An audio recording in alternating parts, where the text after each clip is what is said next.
reklama buvo, gal kas nors atsimenat, kur va, jeigu šuniukas laimingas, tai šeimininkas laimingas, jeigu šeimininkas laimingas, tai su žmona neapsipyksta, tai tada namuose santarvė, tai tada darbe viskas gerai.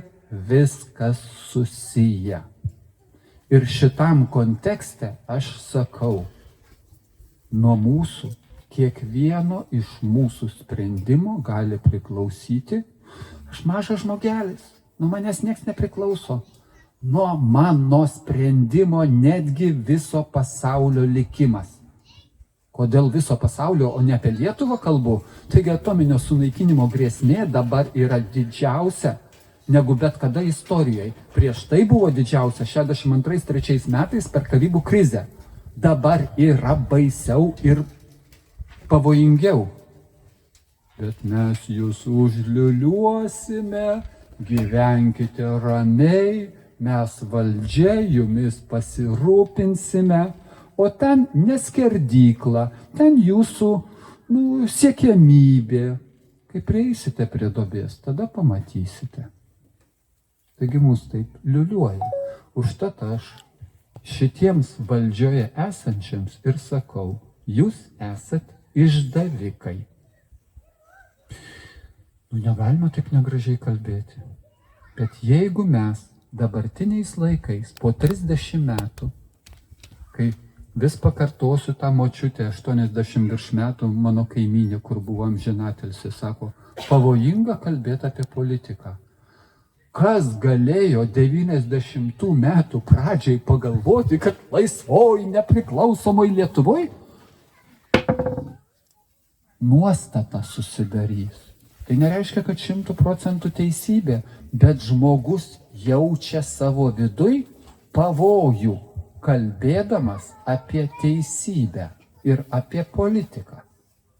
Tai ko verta mūsų valdžia?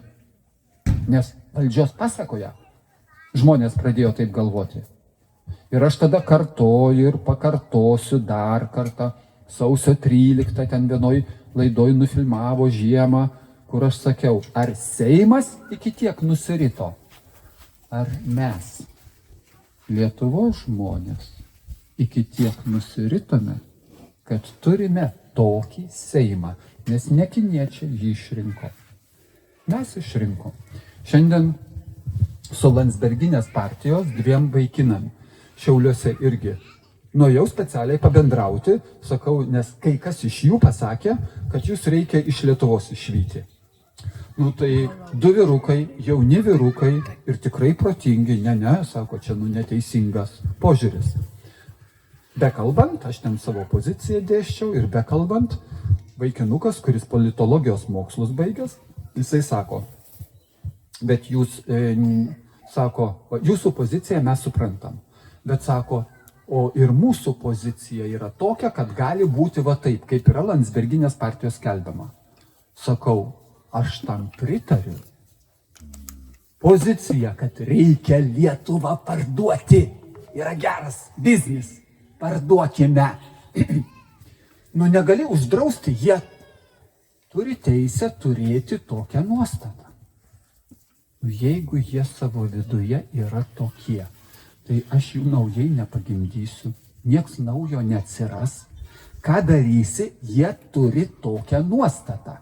Klausimas, ar tą nuostatą reikia reklamuoti, ar tą nuostatą reikia į gražų celofano įpakavimą įpakuoti, kad jis atrodys, ne, ten viduj nenuodai, čia yra gėris viduj, taigi uždirbsime. Tėvynę pardavę. Galima ir taip vaikus auklėti. Ir viskas priklauso nuo tos valdžios, kurio viršui sėdi ir nuleidžia tas gairias žemutiniam grandim. Tai ką aš galiu padaryti, aš mažas žmogelis, man taip liepė. Senas filmas, TSRS laikų buvo, apie revoliuciją.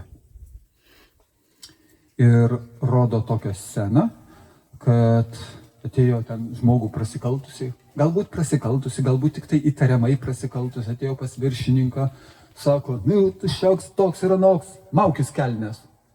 Ir pradeda žmogus sakstytis diržą. Ir tada tas viršininkas, tas blogasis sako,